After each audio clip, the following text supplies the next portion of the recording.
এরকম রান্না তো হচ্ছে রে। দারুণ এসছে কিন্তু কালারটা না, হেভি লাগছে। এখানে দেখো মাংস কষা হচ্ছে, পরোটা দিয়ে খাওয়া হবে। পরোটা হয়নি, তারপর হবে। আমার বৌমাকে কষিয়ে ভালো করে টেস্ট করতে দেবো, কেন ও একটু ছোচা তো, ও একটু কষা মাংস ভালো খায়। একদম একদম। আর মায়ের হাতের কষা তো হ্যাঁ, আর ওই ছাড়া যাবে না, সেটা মটন হোক চিকেন হোক যাই হোক, যাই হোক। সেই কষা আমি খাবোই। লাইটটা একটু সামনে দিদি, এবারে দেখো, এবারে ভালো দেখা যাচ্ছে।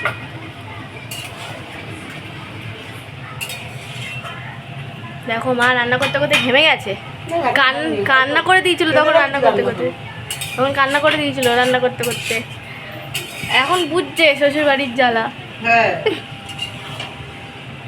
কিন্তু কিন্তু বন্ধুরা যাই বলো, আমার মাকে তুমি একটু just দেখো, তোমরা সোজা করে দেখাই, শয়তান। তুমি কেউ বলতে পারবে না যে একটা ছেলে আছে আর ছেলের বিয়েও হয়ে গেছে, ছেলের বউও আছে, কেউ বলবে না। কেউ বৌমার থেকে শাশুড়ি যাবো। বৌমার থেকে শাশুড়ি যাবো, কেউ ধরতে পারবে না এক্স্যাক্টলি যে মানে রাস্তায় বেরোলে আমার থেকে সবাই শাশুড়িকে আগে দেখে। বৌমার বাবা আমার সঙ্গে লাইন মারতে চায়। হ্যাঁ, তোমাদের দেখাবো কখনো, যদি কখনো সাজে দেখাবো রাস্তায় বেরোলে যে কেমন লাগে দেখতে, কেউ ধরতেই পারবে না যে আমি আমার মানে শাশুড়ি মা ইয়াং না, হ্যাঁ, বয়সটাই ধরতে ওকে পারবে ওকে না। সবাই বৌমাতে দেখছিল না, সবাই আমাকেই দেখছিল। হ্যাঁ এটা ঠিক, রিসেপশনে আমার রিসেপশনে আমার থেকে বেশি আমার শাশুড়িকে দেখছিল।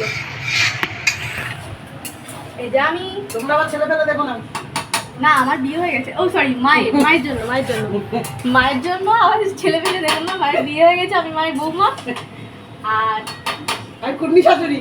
এই যেমন গুডনি শাশুড়ি, গুডনি না আমার শাশুড়ি কিন্তু আমরা দুটো পুরো একদম তাই বান্ধবী। বলে আমার নজর দিও না কেউ, ঠিক আছে? তারপরে সবাইকে গিলে পেটে রান্না করে খাওয়াবো, ঠিক আছে? বাই বাই, আবার আসবো পরোটা সরি যখন বানাবো তখন আবার দেখা। আবার দেখাবো। ততক্ষণ তোমরা একটু লোভ লাগাবো।